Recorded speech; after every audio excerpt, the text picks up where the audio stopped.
and see if it's working. Yeah. This hangout Apparently is we're live. What Looking is at you. up, everybody? Sorry for that annoying start. I'm going to edit this later. Here we go.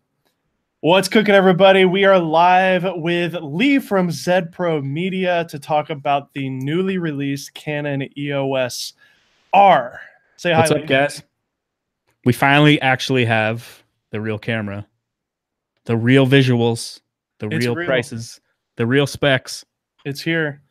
This is our first time on this channel doing a this Google Hangout style thing, so let us know what you think. I think it's actually kind of neat. Yeah. I'm trying to get into the live stream comments and stuff. It doesn't seem to do it the same way that I'm used to, but I'm just going to go ahead and go straight to the I just go to the actual feed here, right? Yeah. Yeah, there we go. Cool. All right, so I'm in the chats now. Okay, so anyways, we have Connor here. What's up, guys? He is you've looked at some stuff today, right? Yeah, the yeah. specs? I've been perusing the websites and seeing what's what. And Lee, what are your? Let's just get right into it here. What are your? Actually, Lee, can you lead us off here and just read some of the specs? Do you have that in front of you? I don't have the specs in front of me. If you guys have the specs in front of you, the only thing I have is the prices because that was something I wanted to talk about, especially the release dates on some of these things. Let me go ahead and just pull it up then real fast. But overall, like, there's some things actually that we didn't know. Lee and I both made some videos over the weekend that did fairly well. And in fact, this stream right now is out of the fact that I did a live stream with you, Lee, the other day. And I want to do that again for our channel here. Now that we actually have the info, are you going to keep that video up? You said you were going to take it down. Well, I'm trying to debate whether I want to keep it up or not because now the real thing's out. It's kind of like if anyone stumbles across it and doesn't actually know that the camera's out, they're going to be like, oh. So I might take it down. But yeah, the video got both of our videos got stupid traction, which is funny because the amount of effort that we put into some of our videos that never get anywhere near that type of viewership is crazy. But hey, when you're on top of it, it pays off. It's just because it's a hot topic, right? Yeah. And by the way, I have lost my glasses. That's why I don't have them on right now, everybody, if you're wondering. So I'm going to read off some of the specs here. We have the same 30 megapixel full frame sensor from the 5D4, which was kind of leaked earlier. No surprise there. We've got the Digic 8 processor. Again, no surprise. It's a decent processor that's capable of 4K, which this camera can do 4K at 30 frames per second. Big surprise, though, with that, we can record in C-Log. I was not expecting that, and I'm definitely excited to hear Lee's thoughts on that later. In addition to that, another big surprise that I am pleased about is the addition of a 10-bit HDMI output. So really interesting kind of pro video features there. But there are some caveats to that. We get the exact same crop that we got on the 5D, with the exception being that instead of shooting cinema 4K, we're shooting Ultra HD, which crops in even further. It's taking a little bit more of the edges off. So you actually have a 1.8x equivalent crop in 4K mode, which is extremely disappointing in 2018. You're basically buying a full frame camera that can shoot roughly the same sensor size as the GH5S. Yeah, and they're saying it's 1.74 times crop. But then we also read, if you look, there's no DCI 4K. So yeah, exactly. Like the 5D Mark IV, it does DCI 4K, so it's 1.74 times crop. But because this is just UHD, it ends up kind of being like a 1.8 times crop. I mean, it's not end of the world, but it's definitely when you're trying to buy a full frame camera, and if you're hybrid shooting, especially going between photos and video, you're getting that massive change, right? So yeah, exactly. And it's just so disappointing that it's there. Someone said that I'm dark and washed out. Yeah, you almost look like you're shooting in a log profile. Actually, I'm shooting PP4, but it could just be, I don't know, whatever. Don't worry about it, dude. I know you have PTSD from your some of your comments, so don't worry about it. No big deal. It's fine. So let's go. We have some nice things here for photos, I guess. The I guess is coming from the fact that the AF is basically a live view version of autofocus. So that's one of the things I heard Tony and Chelsea talk about in their live stream, is that like the autofocus is good, but it's the same as shooting. I don't. Lee, you know more about photography, so I don't even know what I'm saying here. But basically, we have 5,655 autofocus points with dual pixel autofocus. But because it's mirrorless, it's basically just focusing using live view equivalent, just like how it is on a 5D in live view. And most photographers shoot through the optical viewfinder, which apparently has better tracking and performance. Is that right, Lee? Yeah, so I kind of saw some behind the scenes of how the autofocus system selection for autofocus points works, and you see like the 5,600 whatever dots, but the actual focus point isn't the size of one of those dots. It's taking up like a grid of like 6 or 9 points in one point. So I'm not really sure how that works, but I mean, it's a full sensor. Like you're getting the full coverage in those 5,000 points. So one of the things that Tony mentioned is that this camera is not going to be good for high action sports and things like that. Is that just due to the fact that even though it's using the same sensor from the 5D4, it doesn't have the same performance in terms of bursts and autofocus? Is that right? Yeah. So this camera is going to be aimed at the 6D Mark II crowd, I'm pretty sure. So it's going to be like a good all-around camera, but it's not going to be like this high-speed, high-performance camera, which is fine. I mean, they're pricing it that way, and we talked about this a little bit off camera. But if they do come out with a 1DX Mark II style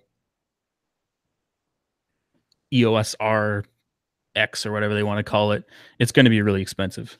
And I mean, they're going to have to price it to match the performance, right? Yeah, and we know that there is something coming in the future that will be a little bit more pro. I would imagine that it will be similar to like an A7R kind of a thing, maybe a high resolution sensor. There might not be a ton of difference with the body itself. They might pull a Sony and a Nikon and just reuse the same body, right? Is that, you think, maybe? Or yeah, I mean, we don't know. yeah, I mean, just going based off of how Canon's doing things lately, you can kind of expect that. But well, what else we got? We got Wi-Fi, Bluetooth. A surprise that Lee, you and I kind of figured this out on our live stream, that it looks like the documentation was wrong because it has a UHS 2 card slot. Yeah, so someone brought that up in the chat on my live stream we did a couple days ago, and in the actual like recording media format, it didn't say anything about UHS 2, but if you went down further, like to the drive settings, it said UHS 2, so it does have a UHS 2 card slot, which is good. Makes sense if they're trying to record that high bit rate. And guys, in the comment section, we got 48 people watching. Thanks for watching, guys. What's up, guys? If you are here and you have any questions, let us know by doing @Kinotika and then ask us a question. Basically what that does is that gives us a nice big yellow bold @Kinotika on the chat, so I can clearly see any questions. Otherwise, feel free to, talk to amongst yourselves in the comments. What else here? We have the multifunction bar, which is interesting. By the way, we only have one card slot. I don't know if we reiterated that. I think everybody knows that. There's only one card slot. Were you expecting two? I mean, based on the leaks that we got this weekend, no. Yeah. But at that price point, which we'll get to in a minute, at the price point that it's set at, and with the competition, it should be two. But if you look at Nikon, I think Canon and Nikon have been working on these for about a year, maybe 2 years. Mm-hmm. And 2 years ago, this type of camera, they all had one card slot, right? Does the XT2 has two, right? XT2 has two UHS 2 card slots. Okay. But the XT1 only had one. The original A7S and the A7S2, those all had only one. I mean, dual card slots isn't everything, especially if you're only using it for video. Most people aren't recording to two cards. Unless you're getting up to the cinema line. Like I'll record proxy sometimes to an SD card while I'm recording RAW. The A7 III, I believe, can record proxies or also the same files to dual card slots. But again, it's tough because it's like who they marketing it for and what they're giving for that price. It's like I think that's why the Sony's still so attractive, because they just threw everything at it for that price. But it doesn't make the camera worse because it has one card slot, but it may deter people like wedding photographers, event shooters and stuff from really getting this over a 5D Mark IV or just switching to Sony altogether. That's a really curious point that I haven't considered. Like, if you really need a camera like this, and especially if you're a photographer, the 5D Mark IV is still a better option. Yeah, well, it falls somewhere between a 6D Mark II and a 5D Mark IV. So if you're more on the video side, I guess this is better. We have a lot of great additions here with video in respect to, you know, that compared to the 5D4. But I mean, it's got a lot of things better than the 5D Mark IV, except for the dual cards. Yeah, sure. And the weather sealing isn't as strong either as the 5D Mark IV. Yeah, I won't know till I see it in person, but yeah. The multifunction bar, it's basically a little touch strip on the back that is in place of where the joystick would be. And from the people that have seen it, like Caleb and Jordan Drake from DP Review, I've seen on Twitter and stuff, like you can map that to be your volume control and like swipe up to go up, swipe down to go down. You can kind of map it to do some custom controls. That's kind of neat. It's kind of cool. Now, when you say swipe, are you saying that it's like, I haven't seen this much of any of this. So is it touch sensitive, or is it actually? Yeah, it's a touch sensitive strip, kind of like a touch bar. Okay, like with the MacBooks, the new ones. Yeah, Lee said that we need to put emojis on it. I might do a Photoshop of that and put it on Twitter. It might go viral. That'd be hilarious. Should we not neglect this chat if they're wanting to ask us questions, or you want to leave that till later? Well, yeah, we got some at Kinotikas here. Andre Lisan, why buy a 5D4 anymore? We actually just kind of sort of answered that. Gerardo Molina, if you record 4K in crop EFS mode, do you know if the crop goes even further? We can get to that in a minute. That's pretty much it for all the specs. Let's just if you want to answer that one, it just goes to crop mode. Like, I don't think there even is. Okay, so when you're recording in 4K, it's already cropped anyway. Yeah, exactly. So it's more than EFS. Yeah, so when you go to 1080p, that's when it does a 1.6 time crop to give you that crop sensor when you put an EFS lens on it. So one of the things, okay, so overall we have for video, and that's really where all three of our heads are at. Lee is more of a photographer than I am, but for photography, is this a good camera, Lee? Yeah, I mean, it's going to be as good as a 5D Mark IV. It's just you lose that card slot, but I think it's not going to have the dynamic range that Nikon's Z6, Z7 is going to have. But it is going to be better than a 6D Mark II. Yeah, definitely better than a 6D Mark II. Like I said, it falls between that and a 5D Mark IV. So it's going to be a great photo camera, especially with the lenses they launch with it right now. And yeah, let's talk about that. What lenses do we have, Lee? Run us through it. So the 24-105 f4 IS. Do you want me to talk about the prices here, or do you want to talk about that later?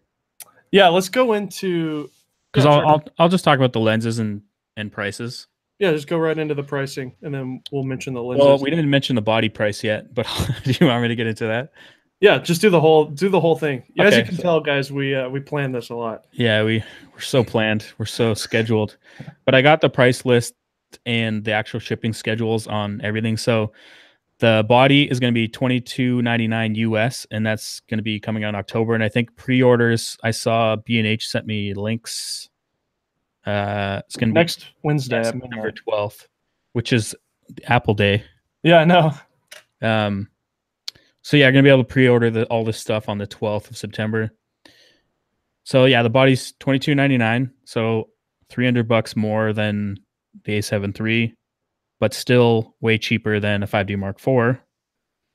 So yeah, the RF24 to 105 f4 IS is going to be $1,100, I guess, and that's going to come out in December.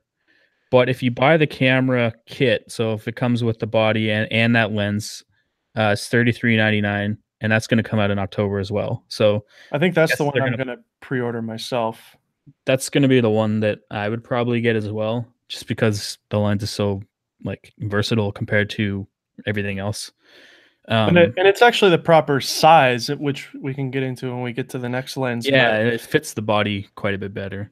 Yeah. So then they got the RF 50mm f1.2 L, which is $22.99. Ooh, that's steep. It's going to come out in October as well. So at least you'll be able to get the 50.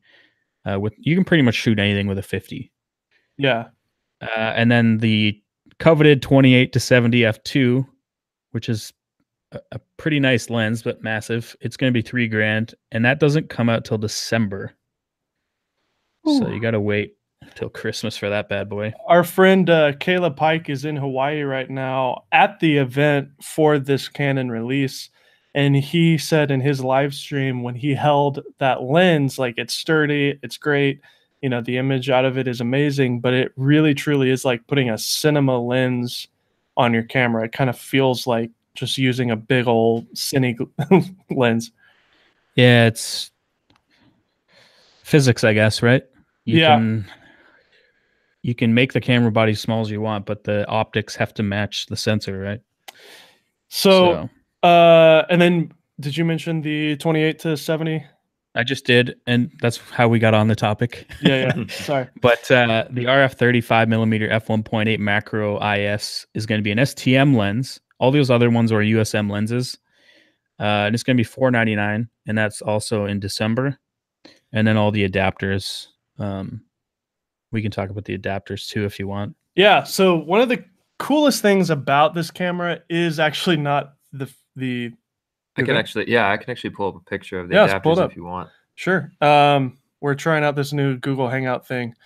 So we have a photo of, what is this? I mean, that's just the cool. That's interesting. Yeah. So we've got the adapters here. There's 3 different adapters. On the far left, you can see or down there on the bottom left, you can see this one that has a filter tray option, which is really awesome.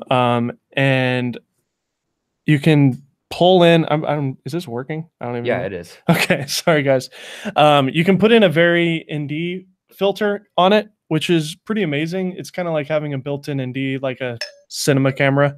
And then it's also got a polarizer. I would imagine that they're going to come out with different filters in the future. But Caleb Pike, our friend, is over there, and he posted a video on Twitter of it working and stuff. It's pretty amazing. There's also virtually no color shifting going on, he says. So that is a really cool feature. You can also buy an adapter that's just a normal, adapter to Canon lens. And then there's another one that has like a little ring on it that you can customize to do other things like change your aperture and stuff. Jordan Drake on Twitter said that Canon is not opening up the EOS R F mount to like be open standard for people to like make adapters for and make lenses for, apparently. So like Sigma is not going to be making their own RF mounted lenses anytime soon. I wonder if it's because of that like unique front ring technology, maybe, or something. I can give you the prices on these adapters too. Okay. So the regular adapter is just going to be $99. The one with just straight electronic pass through to an EF mount, and that's going to come out in October. So you'll be able to use your EF lenses on the EOS R mount, and apparently there's no issues. It like works pretty well native.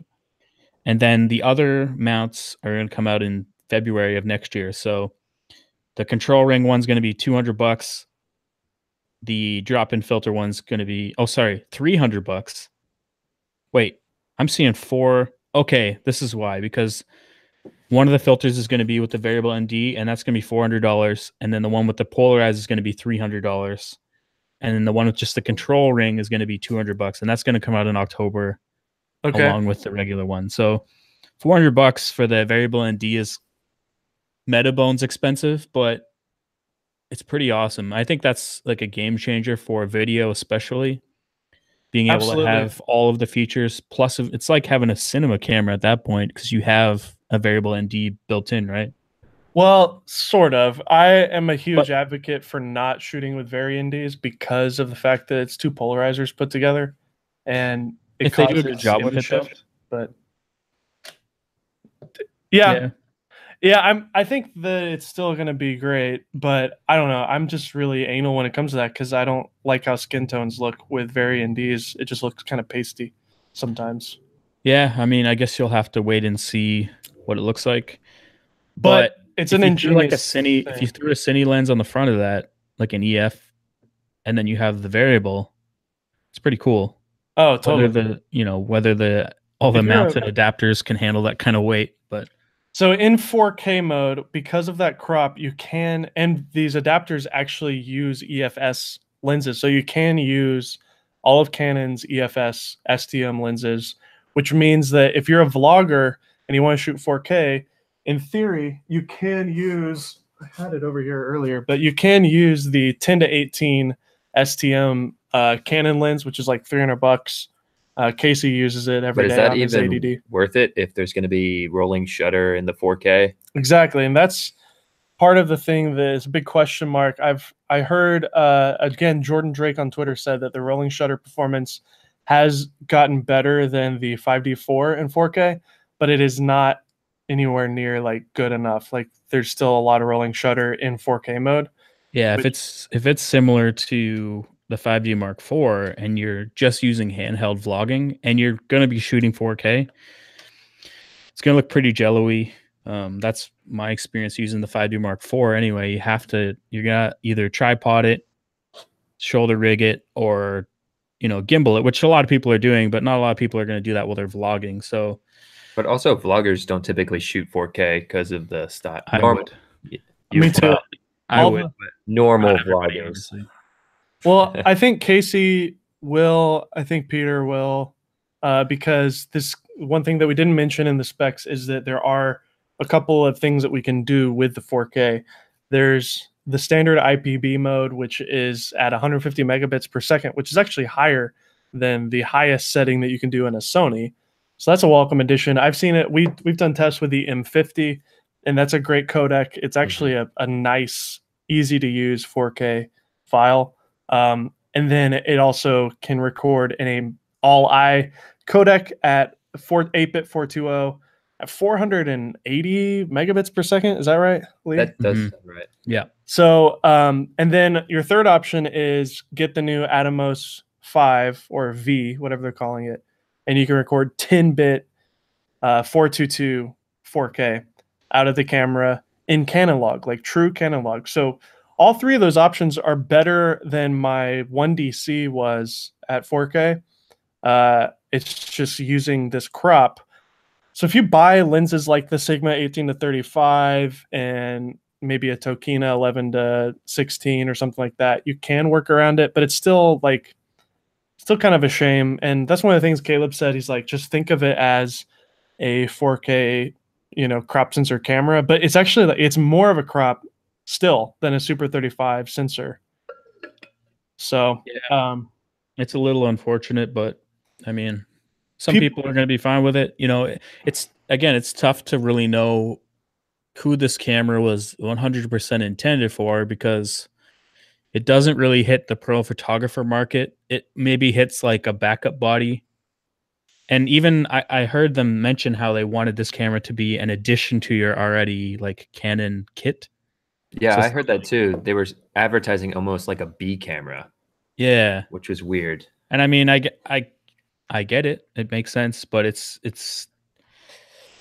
tough to know. And that's what I'm saying. Like, it's hard to know where they've really priced it because they throw 10-bit 422 4K out, which is a pretty like professional like spec to add to a camera.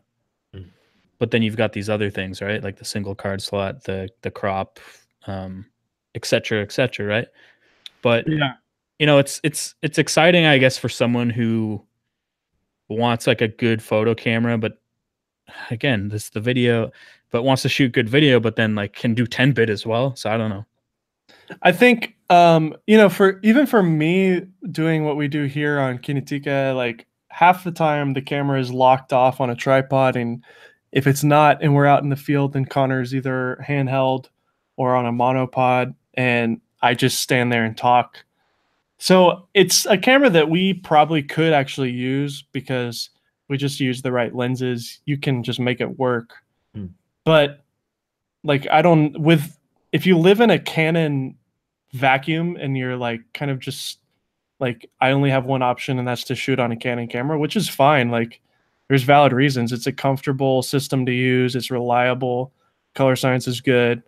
It'll get the job done. Like if you're okay with being in that walled garden, that's fine. But when you start to look at what's going on in the industry with Sony, Nikon, and Panasonic and Fuji, like it just doesn't stand up to what is available. Even with Nikon, like Nikon is new to this too, just like Canon, and their camera has a more appealing feature set than this. Yeah, I mean it's all relative to what you want too, right? Some people probably don't care that it has 4K crop and 10-bit out and everything, right? I just saw someone, Shiznuts, just commented and said, let's use a full frame camera with a focal reducer to combat the crop and get back to full frame. Imagine they had released a Metabone speed booster for this. Like that was one of the adapters. That'd be great if they perfectly, mathematically made it fix that crop, Yeah. But you lose the low light capability that you had with a full frame sensor, though. I think.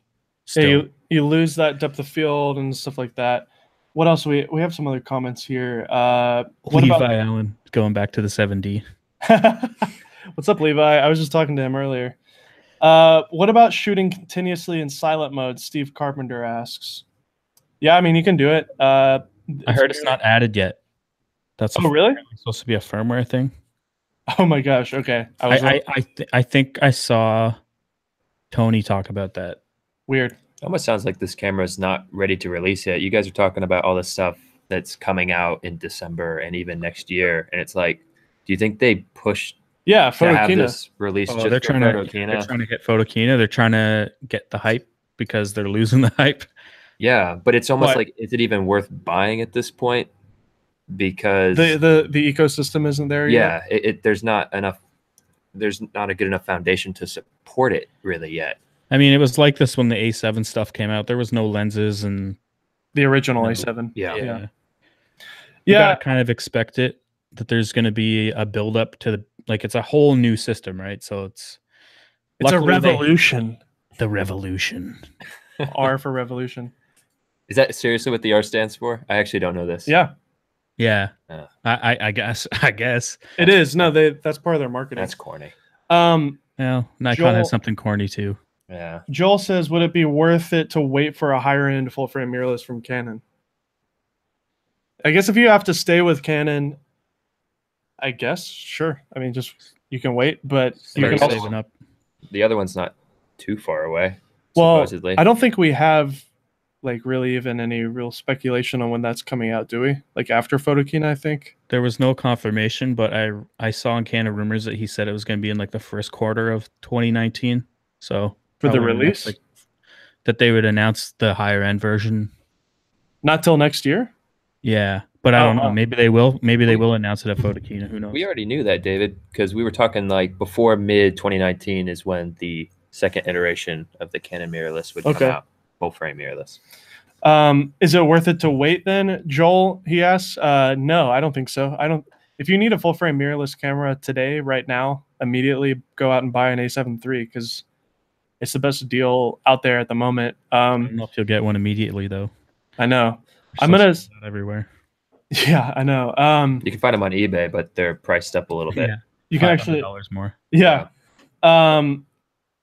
What else? I'm looking through the comments here. Furworks says they kept saying it doesn't replace your EOS DSLR, it adds to it. Please continue to buy our DSLRs, Canon. That's basically what they're saying. You're right. I think I'm gonna go back to the 7D, Levi. That's hilarious. And And then we do have some other things going on with other companies like Panasonic. We still have yet to hear anything about their full frame mirrorless. It's all speculation and rumors at the moment, but maybe something leaked purposely so that people would at least have that in their discussion about all these new cameras. I know I'm excited to hear what Panasonic has to offer because they have a history of really giving videographers, hybrid shooters, what they want. Yeah, I shot with the GH. I'm like 50-50. I do like 50% photography, 50% video. I shot with a GH5. Some photos with it, and it was all right. But I mean, like a full frame version of that would be pretty good. The autofocus in photos is fine. Like it's pretty fast. For video? For photos. For photos, I mean, yeah, like the GH5. Like that's kind of to defocus or whatever. That's really all that Panasonic needs to figure out is the autofocus for video. Yep. I think that that's going to be a more of a contender for Sony, I think. The Panasonic full frame. Mm-hmm. And then we do have rumors about the XT3 that kind of leaked. You guys can check that out on Fuji Rumors. But in terms of the Canon EOS R, the only thing that really excites me, honestly, is, and it sounds kind of stupid because we're still gonna have to wait around probably another year or more. But if you want to call it excitement, I'm excited that they're at least in the game now. They're gonna make more cameras in this ecosystem. There will be one eventually that will do full frame 4K. At that moment, we'll probably be on a 6K bandwagon, but I don't know. I mean, they've definitely made it obvious that they're serious about it. Like these lenses aren't like jokes. They're pretty legit lenses. Whereas with the M mount, it seemed kind of like the M mount lenses were sort of like, we'll just give them this because it'll do the job. But this is like we're set. Like who knows? This 50mm f1.2 could be a legend for the next 10 years. Yeah, exactly. I mean, the current 50-1.2 came out in what, the 90s or something. So yeah, they never came out with a second version of it. So this could be a legend. The 28-70 f2 could be a legend. You never know, right? So these lenses look like pretty legit lenses that's gonna fuel this ecosystem. And they never gave a lens roadmap like Nikon did, but I can assume they're probably working on a 70-200 2.8 and probably a 16-35. That's really all they need to add into the line right now. Yeah, totally. And they'll just kind of randomly, sporadically add primes over the next couple of years. I bet a 16-35 f4 is going to be tiny. Like they'll be able to make it a pretty good size because that 24-105 f4 is like the perfect size for a mirrorless camera. It looks pretty comparable to like Sony's 24-70 f4. Or have you ever used Sony's 24-105? Yeah, I guess they have a 105. It's quite a bit bigger, nice, right? But it's it's smaller than like the Canon's EF 24-105. We did a review on it actually on this channel, and I really liked it.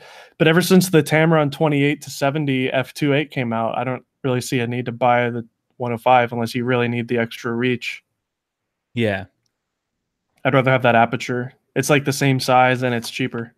So if you guys have questions in the comments, hit us up at Kinotika. But do at Kinotika and then ask the question. That way I can see it in the comment section. We're kind of coming to a close here talking about the EOS R mirrorless camera from Canon. Can I propose a question to both of you? Go for it. So given everything that's out and what it can do spec-wise, do you think that it was priced fairly? Like, would you pay for it as it is right now? It's $22.99 body only. Right. Yes, so based on what I do for a living now on YouTube, I need a camera that's really versatile. And for me right now, the Sony has better features for what we do. Mm-hmm. One of the big things that we actually didn't mention is it's only maxed out at 120 frames per second in 700 or 720p mode, which is terrible. It's almost like a joke. I mean, the M50 does that, and I feel like, you know, It's the terrible M50 is too. like $700. So that's just because it's using an old sensor. Right. My Sony does a pretty decent 1080p 120 mode and a 6K down res of a full frame 4K. Granted, I have to stretch my x-axis by 1% ever since I watched Caleb's video on all my videos, but they'll fix that eventually. But I think if I were a vlogger, if I were a 20,000 sub and up vlogger, I would seriously consider something like this. Mm-hmm. You know, somebody like Casey Neistat or even Peter McKinnon, who are obviously big Canon users. Peter, of all people, is a huge Canon user. Right. This is an extremely valuable camera. Although he wouldn't give up his 120 FPS, though, I don't think. I know. I think he'll probably still carry his 1DX in his backpack, and he'll vlog on this. Okay. But like, put that very ND adapter on it, throw a 16 to 35 f2.8 on it, and shoot 1080p full frame. Right. With a flip out screen, in Canon log, so you get a little bit more dynamic range. I think the Canon log is one of its more attractive You features. can change your ND by just rolling the little dial on there, which is brilliant. It's the perfect 1080p vlogging camera. Yeah, it really is. If you're willing to spend that much money on a 1080p vlog camera. I was going to say that, like, you could put the 16 to 35 on, but you could also put the 10 to 18 on it and get a way lighter setup, right? So now you have flip out screen 10 to 18 with a variable ND, which is way lighter, and it's stabilized. That lens has IS. That's right. Not the best IS, but it has image stabilization. 1080p 60, great color science, touch screen, good autofocus. Like, it would be the perfect vlog camera with that setup, since you can do crop mode in 1080p. Yeah. Sorry, I swallowed my coffee wrong. So I hate when that happens. You feel like you're gonna die. Yeah, I can't breathe. You're like, this is it. This is how I go. This is my way out. All those crazy things I did, like cliff jumping and stuff. Nope, this is how I go. I die on Canon sucking back water the wrong way. Talking about the Canon EOS R. Yeah, man, I think that it's the perfect. Well, they mentioned talking about. They really mentioned storytelling in the press conference, and like people that tell, stories and creative people. And I think that that's maybe what this camera is probably marketed at, which puts it in a better spot in my mind, because now it's someone who's traveling. It's a great full frame photo camera. It's a great vlog camera. But for what we do, it's iffy, because you still want to have like that professional quality and the features that like Sony's offering. But I don't know. It's like, I personally wouldn't buy it. I was excited to buy it, but I personally wouldn't buy it now.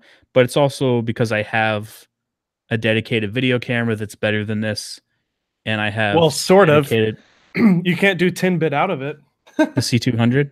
Yeah, I'm talking the C200. I know. I'm saying like the Canon needs to release an update to allow the HDMI on the C200 to do 10-bit out. Yeah, they never will. They never will, because then it steps on the toes of the EOS R. They have to have everything separated in some way, right? But yeah, I'm with you, because for what I do and for what you do too, I think like the promise of a Panasonic full frame has more of a reason for me to buy that over this. But if I were 100% like my day job, if you want to call it that, my day job is being a YouTuber, like a vlogger, like Casey Neistat, Logan Paul, David Dobrik, like all these people who shoot on Canons with flip out screens like the 80D or the 6D Mark II. Any of those people that like people who have made a living shooting all their videos on the 80D, this is the perfect upgrade. Yep. And like the low light performance is going to be way better than the 80D, and it'll be better than the 6D Mark II, and it'll have higher dynamic range. And that's based off my own personal, testing by owning the 5D Mark IV if it's the exact same sensor. I did a review on the 6D Mark II and wasn't overly impressed with the dynamic range. But like it's the only thing that sets it back from being the ultimate vlog camera would be that 1080p 120. Yeah, because everyone's doing that, right? So yeah, I'm really curious to see how the actual performance is. I guess it is going to look the same as it would look on the 5D4, right? Yeah, it's not something I would use. I think Okay. my iPhone looks better. Well, I mean, there's that. You can shoot 1080 at 240 frames per second on your phone. But Furworks mentions a good point that we didn't really talk about here. I think the biggest shocker to me was the lack of IBIS. It's in the ballpark with that direct competitor mirrorless full frame everywhere, but that without IBIS, it's rough. Yeah, I guess so. I mean, I wasn't really expecting Canon to do it. They haven't done it before, and that means that they'd have to maybe even license that from Sony or like invent their own version of it. Well, these RF lenses, at least the 24-105, is supposed to have like a 5-axis style IS in the lens. Really? They have a promo video of it, and the like things like shifting like this. They like to show all the data going through the lens back to the sensor. Yeah. I love to show that. The lens has more contacts and more data can be transferred between it and the camera. There's one thing that I really, yeah, there's one feature that I really love on this camera, and that is when you turn the camera off, the shutter closes and it covers the sensor so no dust gets in it. So if you're changing lenses, the sensor isn't exposed. And that's one thing that I hate on my Sony is that like every time I take a lens off, it's just totally exposed. I mean, there is a little piece of glass in front of it, so it's not like a naked sensor by any means, but dust can easily get on it. I've been saying that since my first mirrorless camera, the A6000. I was like, when I take the lens off, why doesn't the shutter come down and block the sensor? Like, it would keep the dust off of it. And no one's done it, but I thought about that. Like, I think I've brought it up multiple times throughout my time using a mirrorless camera, how that would be a good idea to bring the shutter down. The problem is shutter blades are thin and really like fragile. So if anything was to like impact those in any way, like touch them, it might ruin the shutter. So I have a feeling that's why a lot of camera companies don't do it. I guess, but I mean, I've never touched my sensor, so yeah, it's just the shutter blades are like really thin and fragile, and they're just kind of like that's what everybody's saying in the comments. The shutter is really fragile. It's more fragile than the glass that's in front of the sensor. Okay, then maybe they bring down a door. I don't know. But I mean, we also don't know what the engineering was here on this particular camera that we're referring to, the EOS R. They might have engineered something different that's not as fragile. I don't know. Yeah, possibly. I think it's a great idea, though. One big question mark that I actually asked Caleb Pike to check on for me that I hope he can respond with. He's probably inundated with tweets and stuff right now, but is I wonder if the 10-bit out is possible in the 1080p mode as well. And if that's the case, having a full frame having a full frame 10-bit 422, even in 1080p, would be a great client camera, because a lot of like professional client work is still delivered in 1080p, even if you shoot on an Alexa or a Red or a C300. Like original C300s are still being used every day to shoot stuff because it's a really solid 1080p. So having the ability to shoot 4K with a Canon log profile, so it's flat, with all that extra data in a 10-bit 422 color space would be great. Like, it'd be awesome if they could do full frame 10-bit 1080. Internal or through the HDMI? Through the HDMI. I mean, they're not doing 10-bit internal in any way on this. That was something I really liked about the GH5 that not too many people talked about, is that you could do 1080p 10-bit 422 60 FPS internal with the GH5, because you weren't able to do 4K 60 10-bit in the GH5.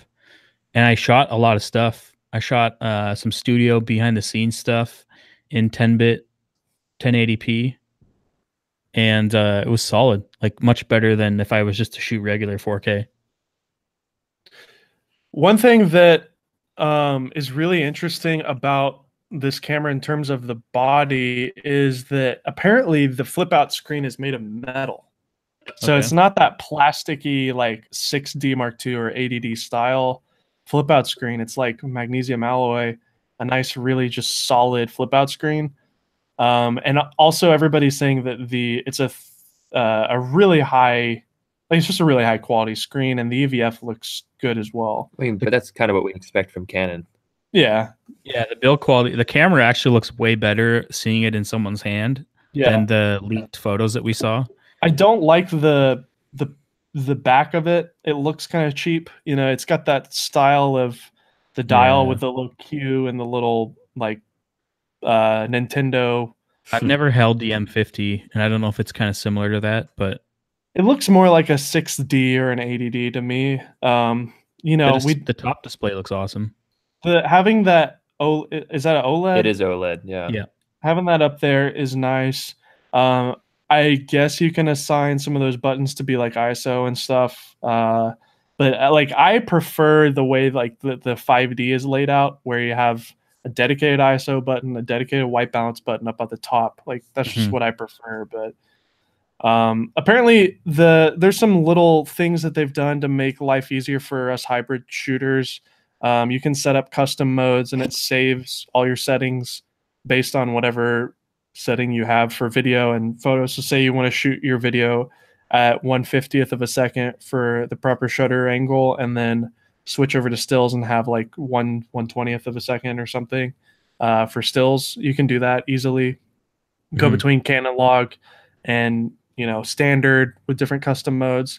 So like maybe I retract my statement a little bit and say that this is like a really good YouTuber camera. I guess, right? Like if you're 1080p only, you can take your thumbnails with. It's going to be the perfect camera to a lot of people. I think it just might not be the perfect camera for us, and that's why it's tough for us to justify purchasing it. But like, because we both know that the A7 III fits our needs for what we want it for. Yeah. Minus a flip out screen. That'd be really nice. That really would. And also 10-bit out. And there's a rumor that, you know, again, we're saying all these things. We're talking about Sony, we're talking about Panasonic. But like one thing that I keep forgetting about is the A7S Mark III is still not here. And we do not know what that's going to be. And I'm seeing some more and more rumors that are kind of floating around on the forums and stuff that are seeming like it's sort of confirmed that we will have 4K at 60 and that it will do 10-bit internally, which both of those things are fabulous. Like that would be insane. Yeah, so here's another thought too. The XT3 is supposed to do 4K 60 10-bit internal, and its competitor is going to be the A7000 or the A6700. So will Sony say, okay, we'll do that in our A6700? Because that would be another option, right? So here's a question to kind of end this stream, and again, I'll remind you guys, if you want any last minute questions, hit us up at Kinotika before you ask. There's 54 of you guys here. Really appreciate you guys hanging out with us and Lee. But to close this out, like, let's just think about this. Like with Sony and Fuji, I guess, are really the only ones right now. I guess Panasonic too, but not really because they don't have any full frame lenses yet. But like, if you want to invest in a system for almost like future proofing yourself, Sony, I guess, especially if you want full frame, is the only one, because there's like over the last several years, they've been really building out their lens lineup with the E-mount lenses. And it really seems like Sony is always ahead of the curve when it comes to tech. Like they're always delivering more than their competitors. I think that really has to do with the fact that they are the ones developing a lot of this technology that all the other companies are licensing and using. Like a lot of these companies like Nikon are literally using specs and like sensors from Sony.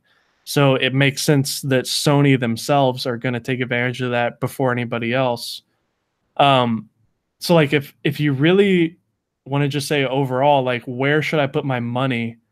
Sony is a really like wise place to do it, because if you buy a couple lenses on an E mount, like over the next couple years with the next iterations of all these cameras, they're going to always be ahead, right? Yeah, it doesn't mean that you're wasting your money by throwing it into this new EOS R system. Like, we don't know what if this is the tortoise and the hare scenario, where Sony's like marching ahead and Canon's still behind, but then Canon does actually catch up and they have the best system. Who knows, right? That's true. Right and now, Sony has the best all-around ecosystem for a mirrorless camera. And it's funny because we weren't saying that 2 or 3 years ago. That's true. And I did a shoot. Connor and I did a shoot yesterday for some pretty big artists, like, kind of hotshot artists in Nashville. And so it was like we had a crew and a set and a budget and proper lighting and everything. And we shot all Sony. It was the first thing that I've DP'd that I actually shot Sony. And we used some custom profiles from EOS HD.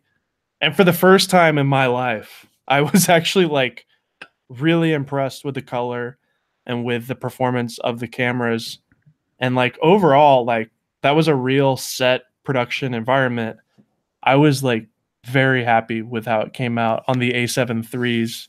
We were even able to match it with the A7S and stuff. And, I don't know. I'm just saying that's always been kind of the big catch-22 with the Sonys, is they have better specs and they're more affordable in some circumstances, but the skin tones and the colors were bad. But it really seems like they've tweaked it quite a bit, and they're getting better for sure. But that Canon color science, though, it's there's a mojo to it, and this Canon EOS R is definitely going to have it. It's going to have Canon log, which is a huge, wonderful, welcome surprise. We're going to have 10-bit out. They're not going to make you pay $100 for it. Yeah. You updated your 5D to have it, right? Yeah, I sent mine in Canada. It's like $120. Wow. And it only took them a day. So I don't know if there's anything really. I mean, there's talk that they have to do something internally. There's talk it's just a firmware update and they don't want you to do it. But I'm sure it's just flipping a switch and there you have it. I wonder if it's going to be a bit better than the Canon log on the 5D Mark IV, because it's pretty noisy if you don't expose properly. I think I talked about this on my stream, that the Canon log coming off the C200 is not the same equivalent on the 5D Mark IV. So who knows? Maybe they tweaked it for the EOS R. We're going to get the camera. I mean, I'm going to get one, I think. Yeah, we'll get one, and we're going to be doing a lot of direct comparisons with the Sony and with whenever we get the Nikon. Apparently, as soon as I open up pre-orders, we're buying it, and then we'll, I think, ship it in October. Is that right? Is that what you said, Lee? Yeah, I think so, early October. Yeah, so October. That's really great. I mean, I'm excited to get it. It's got the same batteries as all the other Canon cameras, so that's really great that it's compatible. If you have the LPE6N batteries, you can actually charge it over USB. Is it a USB-C port, or? I believe so. It's not? No, I believe it does, but I heard something that you need a special adapter to charge it while using it or something. Really? So it's not just plug it in with a standard cable? I saw it somewhere. Someone brought it up that it needed an adapter or something. I don't know. I could be wrong.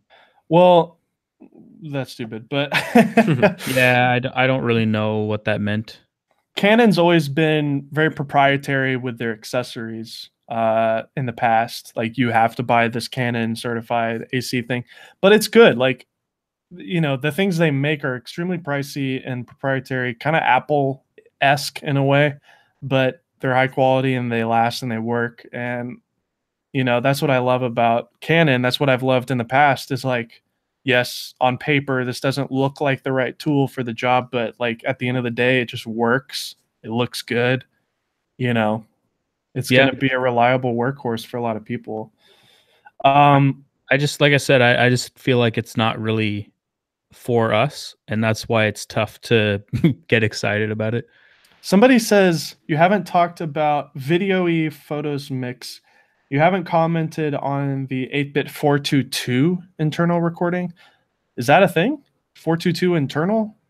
Is that what the 480 megabit is? Is that actually 422? It could be. It says I don't remember. we have a reading 4K 10-bit 422 output, Ultra HD. We have 3080/40 by 2160, which is UHD, up to 30 frames per second at 480 megabits, along with Full HD at 60 and 720 at 120.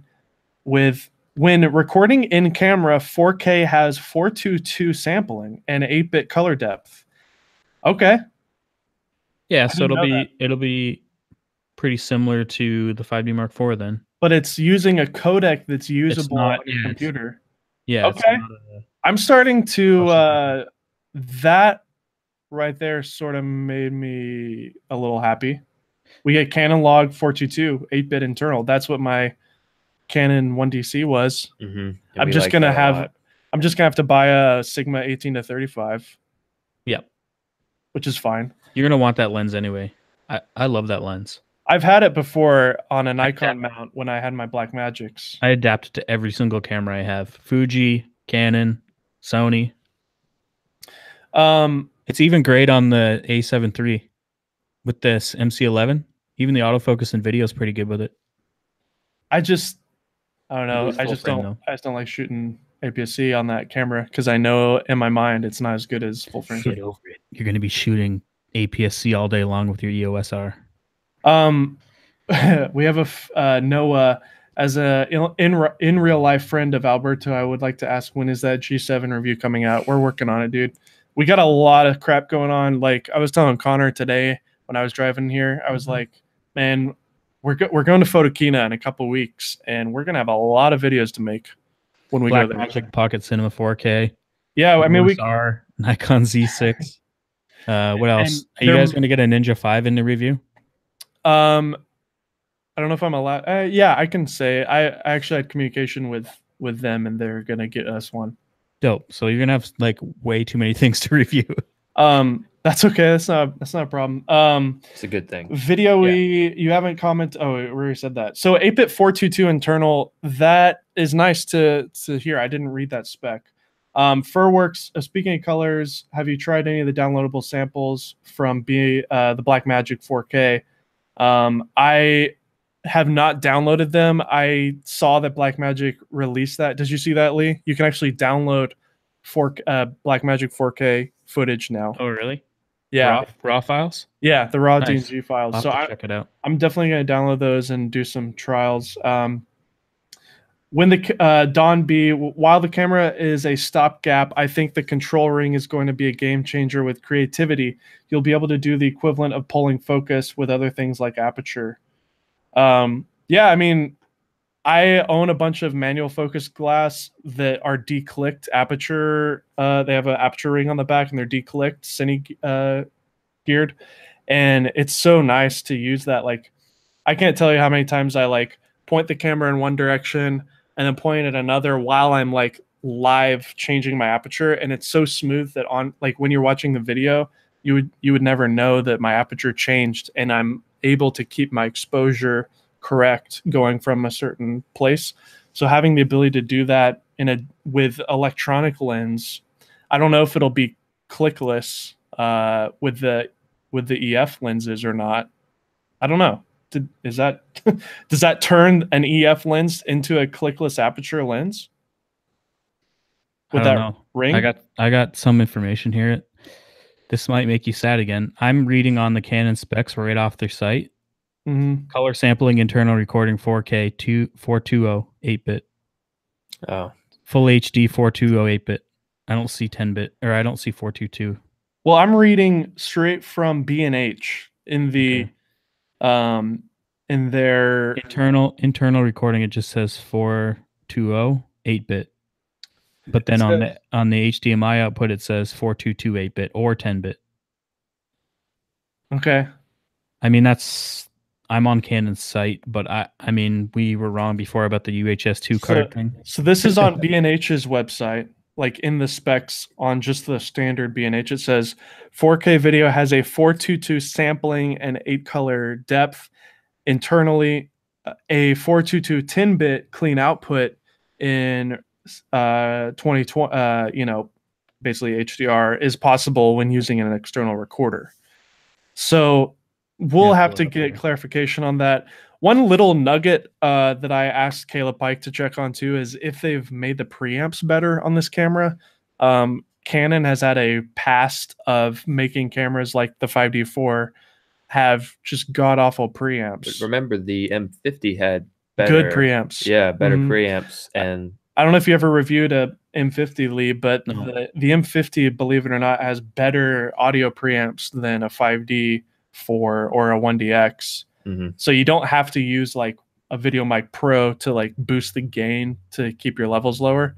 You can just use like the Video Mic Mini or whatever. And the preamps are actually pretty decent. So I guess since it's a modern day Canon and the M50 is a modern day Canon, it should be similar. Yeah. One big bummer, like the only thing, so with that adapter, with the variable ND, shooting 4K with an Atomos recorder, the only thing that's missing to make it like sort of like a cinema camera is XLR, and they don't have an interface on the hot shoe similar to Panasonic and Sony to like make the ability to give you the ability to have XLR. That would be nice if they did that. Yeah, like the data port on the hot shoe. I love that with the Panny and the Sony. Yeah, B&H says 4K, 422 sampling, 8-bit color depth. But on the actual Canon site, it doesn't say that. And in terms of battery life, it's saying that you get 430 shots per charge. And to compare that to the A7 III, the A7 III gets 710 shots per charge, roughly. So I heard 2 hours and 20 minutes of recording time, video recording time. Wow, that's really good. That's actually really good, yeah. But I don't know if that's 4K or 1080. And I wonder if you can customize that top OLED screen to be different things like the Fuji X-H1. That's one of my favorite features on the X-H1 is you can actually like make that display pretty much give you any data that you want. Canon's pretty good at customizing menus, so I would imagine there's some sort of custom to where you can customize it. I'm pretty because I do this for my job and like, I can sort of justify buying a camera like this. Like buying it with the 24-105 is appealing to me at this point, like for vlogs, for taking pictures of my kid. But like my A7 is doing that for me too. Yeah, I think your A7 is going to do it better. Yeah, and basically it would be better for me to stick with an A7 as that tool so that we can buy an A7S III as our production camera. And then it uses the same lenses, same batteries, same color science roughly. So I think this camera, in my opinion, is just kind of annoying because it does some things really well and then it does some things really poorly. And that's why we're kind of like, oh, it's good, but it's not good. And the only thing that I can see being a big issue that nobody's really talking about is that rolling shutter, because if it's like the 5D Mark IV, it's pretty bad. Is it like A6300, A7S bad? Yeah, let me go on the rolling A7S. Shutter. The nice thing with the A7S too is that it has IBIS, which helps a little. I'm thinking about like if you're trying to hand hold something and you get a little bit like micro shake, you can really see it. And that's why it sucks that it doesn't have IBIS. But I mean, whatever. It is what it is, right? Yeah. I just think that like when the tests come out and you see what its rolling shutter is like in 4K, 1080 won't have hardly any. But this is it's I feel like I made this exact video, had these exact same conversations about the 5D Mark IV when it came out. So that's awful. So there's I'll link it in the chat here. There's this website, or there's this forum post on DVX User that I check regularly. In fact, I actually contributed to it with the A7R III. That is a guy that like on this forum, all he does is measure rolling shutter. Have you seen that, Lee? The what? Sorry. There's a forum post on DVX User. I just posted it in the chat that has rolling shutter measurements. There's a guy in the forum that like has really detailed measurements that he does on all cameras. Oh, okay. And basically the least amount of millisecond, like it's based off of the amount of jello that you get from like the bottom of the image to the top, measured in milliseconds. So the lower the milliseconds, the better the performance. And one of the biggest things that I loved about the A7R III is the amazing rolling shutter performance in 4K. It was actually like kind of mind-blowing how good it was, especially in the crop mode. So for reference here, the A7R III gets 16 milliseconds. Oh wait, that's not very good. What am I looking at?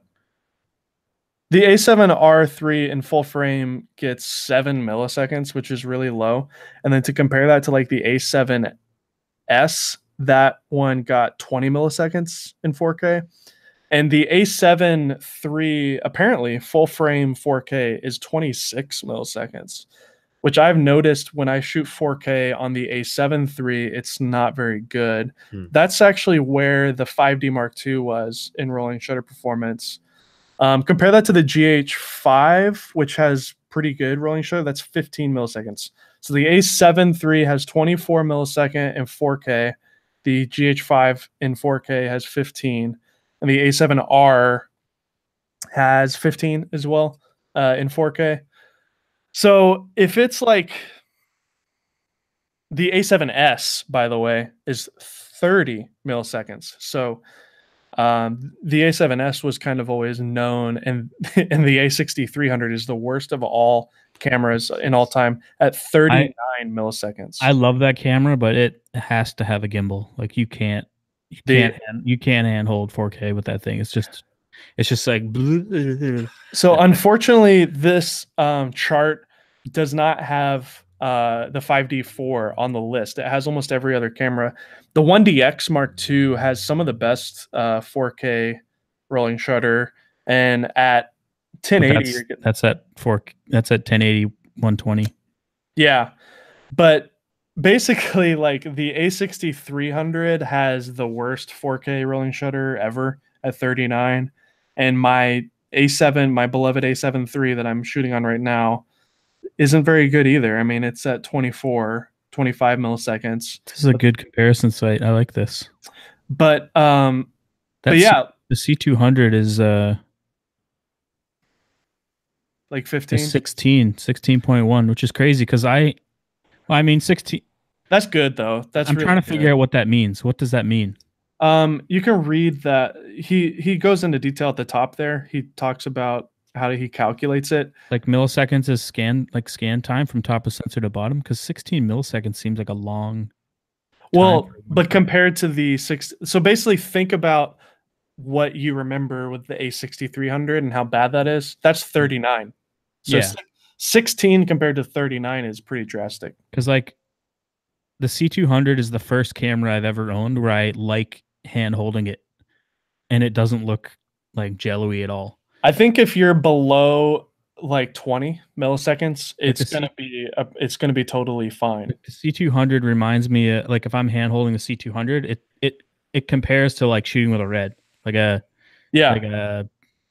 red is around 14. I'm trying to think of, like I've shot with a couple, but like you don't really see the rolling shutter on like a Epic 6K or Helium 8K or whatever. Like the funny thing is, for the longest time I thought that they all had global shutters in them until I found out they didn't. Because you don't see the rolling shutter, and I don't see it on the C200 unless you're doing like a hard whip pan, right? Yeah. So if you're saying that and the measurement is what, 15, 14? They have a Scarlett down here at 14 milliseconds, but yeah. I've never shot with a Scarlett. Well, that's using an MX sensor, so it's similar to that. But basically, if it's below 20, you're going to be fine for the most part. So I definitely have noticed with my A7 III that the rolling shutter performance in 4K is not where I would like it to be. It's not as good as the A7R III. The 1DX is a powerhouse. 14.7 milliseconds in 4K. Yeah, I know. I was considering vlogging with that. That camera is a beast. If that camera had log, I know, what the heck, right? It would crush all their cinema cameras. Why Why doesn't that camera have log and the EOS R has it? They don't want to step on any. They want everything to have its own special thing, right? I don't know. Basically, we're going off track. We do this a lot.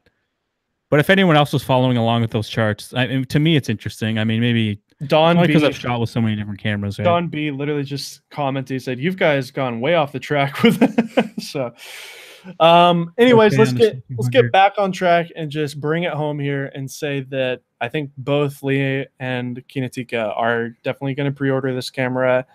Can I just say one thing here? Yeah, go for it. He's saying 4K on the C200 and red is cropped yet. All these idiots are crying because 4K is cropped on a 2K camera. You know that when you're getting those cameras, though, that they're Super 35. I'm not crying. What I'm saying is this: I'm buying a full frame camera and I can't shoot with a full frame sensor, and that's where it's kind of an issue. Like if I go into it knowing I'm shooting with a crop sensor, then that's fine because that's what I bought it for. We're not idiots. I think we understand, you know. No, I think he's referring to red. How like if you buy an 8K red, if you just want to shoot 4K, it windows the sensor to shoot 4K. Oh yeah.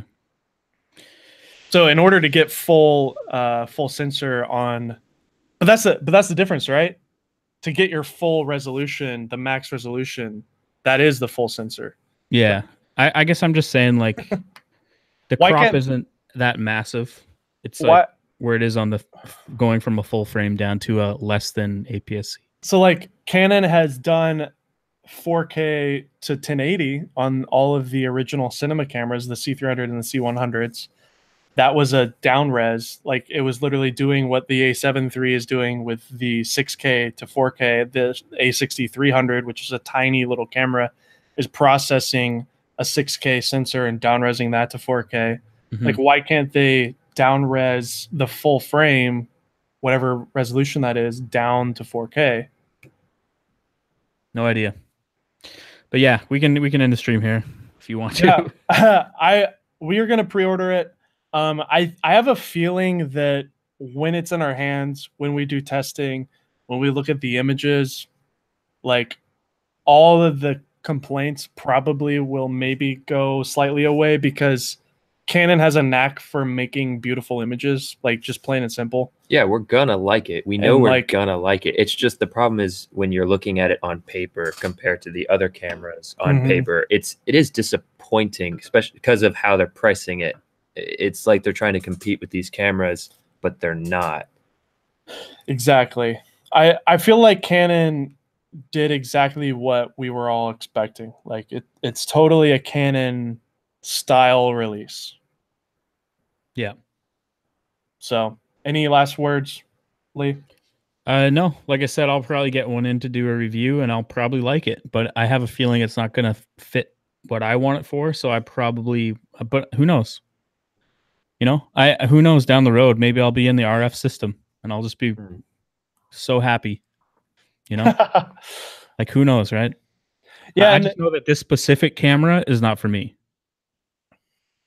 Yeah, you're right. And like I said earlier, you know, they just made a new system. Surprise. Hooray. Let's be excited about the fact that they at least like you said, Lee, these are L series lenses. Like these are not like a halfway baked lens lineup. Like there's not a ton of them, but you know, Canon is known for making great glass. They hold their value. Like I sold my 51.2 like 6 years ago for $1,200 or something. And if I want to rebuy that lens used, it's still $1,200. So they hold their value, and I would imagine that this RF lineup will hold their value as well, especially the L series versions. And they're gonna develop for it. They're gonna make another camera, and who knows? Maybe they'll make a cinema camera with an RF mount. Maybe that's what the next C100 Mark III is going to be. But yeah, I mean, like if anything, I'm pretty excited that they've got to this stage. Like we have some awesome lenses coming out. We've got the new mount. We've got a mirrorless full frame camera. So we know it's like actually going to happen, and it can only get better from here. So that's right. So in the meantime, I'll just use my Sony, right?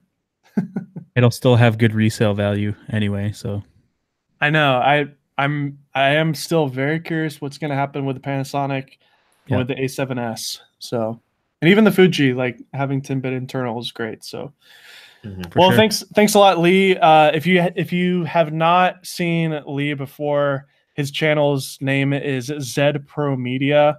Is that the URL too? YouTube.com/ZED Pro Media. I'm gonna go ahead and